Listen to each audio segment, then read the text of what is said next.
After nearly 3 months on YouTube, I realized that most of the advice online didn't really apply to me. So I decided to share what works as a small channel with 81 subscribers. Almost every video I watched was authored by creators who had 900,000, 750,000, or 1 million subscribers, and who were monetized in an incredibly short period of time. All of this led to me feeling incredibly discouraged, and as though YouTube probably wasn't for me. I love sharing videos of all the wildlife around us, the squirrels, the birds, my dogs, and even our trials and tribulations. I didn't give up, and you shouldn't either. This is one YouTube tip I wish I understood earlier, because it's actually been holding me back. When I first started my channel, I focused almost entirely on shorts. They were quick, they were easy, and honestly, kind of addictive. You post something and within minutes you're getting views, likes. It feels like you're growing fast. But then I started learning something that kind of stopped me in my tracks. If you want to get monetized on YouTube, you need 4,000 watch hours from long form videos. And shorts don't really help with that. And it's not just that. If most of your subscribers come from shorts, YouTube will show them your long form videos, but they might not click because they're there for quick, fast content, not a 5 or 10 minute video. And for me, my content isn't always the same either. Someone who loves my nature shorts is probably not super interested in me talking about YouTube analytics.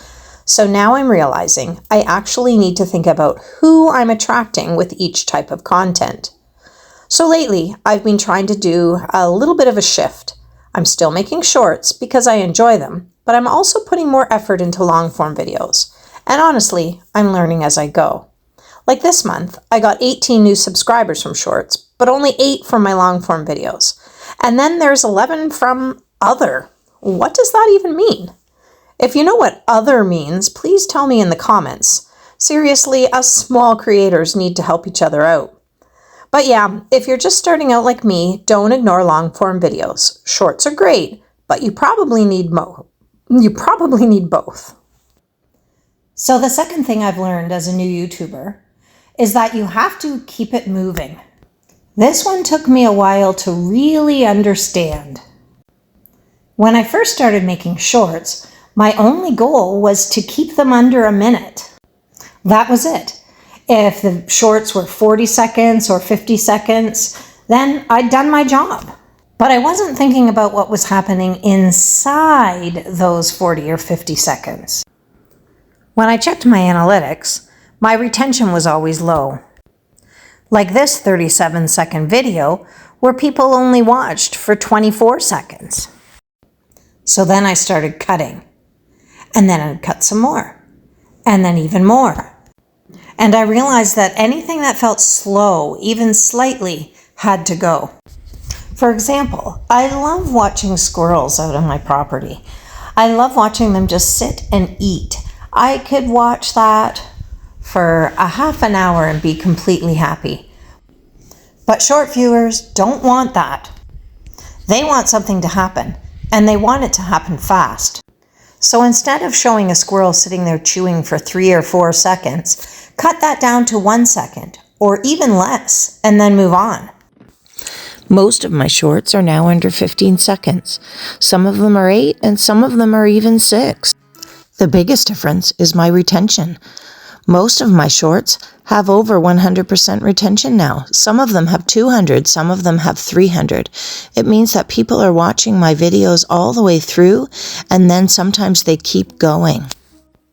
Now my goal with my shorts is to make sure that they are looping.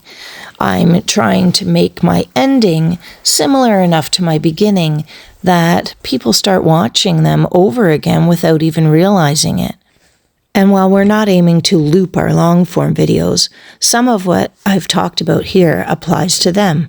We want to keep things moving, keep things changing, try a different angle, zoom in, change something that's on the screen. Keep your viewers actively engaged. So remember, if you're just starting out, to keep things moving in your shorts and in your long-form videos. It's important to keep your viewers engaged. All right, so for my final tip, this is something I discovered kind of by accident, and it completely changed how I look at failed shorts. Every once in a while, I'd post a short that just did nothing. Like, I'm talking a handful of views over a few days, which was confusing because most of my shorts were getting around 1,000 to 1,500 views on average. So when one completely flopped, I didn't really understand why. And instead of just leaving it, I decided to experiment. I took one of those dead shorts and made a really small change. I clipped a tiny bit off the end, tweaked the title, and I think I either slowed down or repeated a small moment. That was it. The whole thing took maybe 5 minutes to redo and re-upload. But the key was, it was just different enough that YouTube didn't treat it like the exact same video. So I reposted it, and within a few hours, it had almost 1,500 views. Same content, different result. And that's when it clicked for me. Sometimes a short doesn't fail because it's bad, it just didn't get picked up. YouTube shows your video to a small test audience first. And if that group doesn't click or doesn't watch very long, the video just kind of stops there. That doesn't mean the content itself isn't good. It might just need a second chance with a different audience. So now, if I have a short that goes nowhere, I don't immediately assume it's a failure. I wait a couple of days and then I'll tweak it, just slightly. Maybe trim a second off of the beginning or end, or like a half a second. Adjust the pacing, change the title, repeat a moment, or tighten the edit somehow, and then I repost it and see what happens. And honestly, sometimes that's all it takes. Now, I haven't really tested with long form videos yet, but for shorts, it's a really simple strategy that can make a big difference. And shorts are important. They're great for getting new viewers, growing your subscribers, and staying consistent. Consistency really matters on YouTube. So if you take anything from this video, it's this. Not every bad result means bad content. Sometimes you just need to try again. And that's it.